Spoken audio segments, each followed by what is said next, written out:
I'm sitting on the front porch of a 170-year-old church with a wonderful storied past.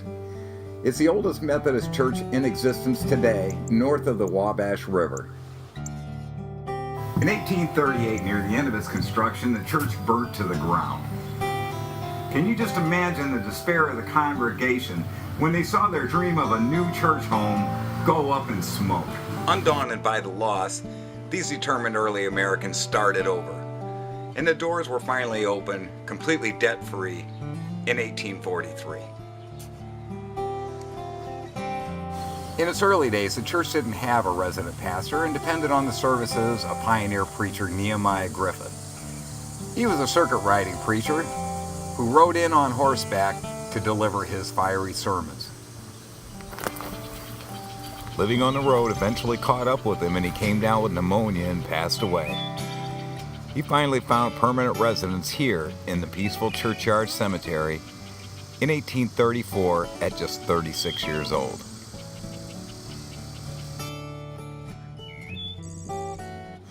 Nehemiah is in good company near 16 Civil War veterans, many survivors of the Spanish-American War, and 2 soldiers with the distinction of having served in the Revolutionary War. One of those soldiers, Frederick Drulliner, served as personal assistant to General George Washington himself. Wouldn't it be great to turn the dial on the Wayback Machine and listen to the tales he could tell? He joined Nehemiah here in 1841 after having lived on this earth for 88 years.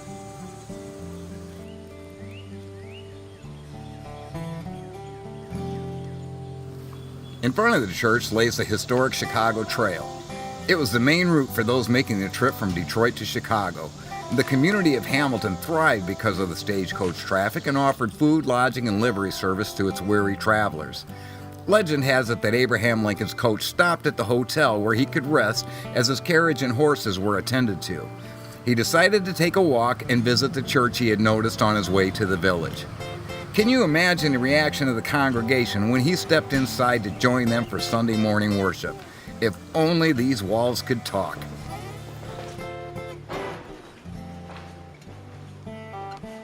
A special American flag hangs in the entry of this old church, dating prior to 1864.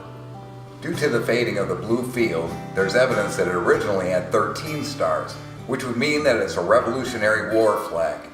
According to record, it was restored by the Hamilton Church Ladies' Aid in July of 1864. There are 36 stars embossed on it, representing the number of states at that time. This piece of American history was carried in Lincoln's second presidential campaign.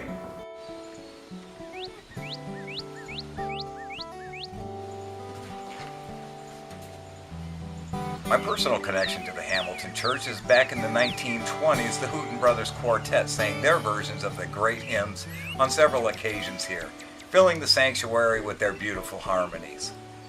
Their members included my great-uncle Fay, Robert, Donald, and the rich baritone was supplied by my grandfather, John Hooten. There are many unfamiliar places and events that can't be found in history books, but are just as important to the makeup of who we are as people today. If we don't make the effort to preserve them, our local legends will be forgotten and lost forever. The treasure of our past is a gift to tomorrow. Tell the story.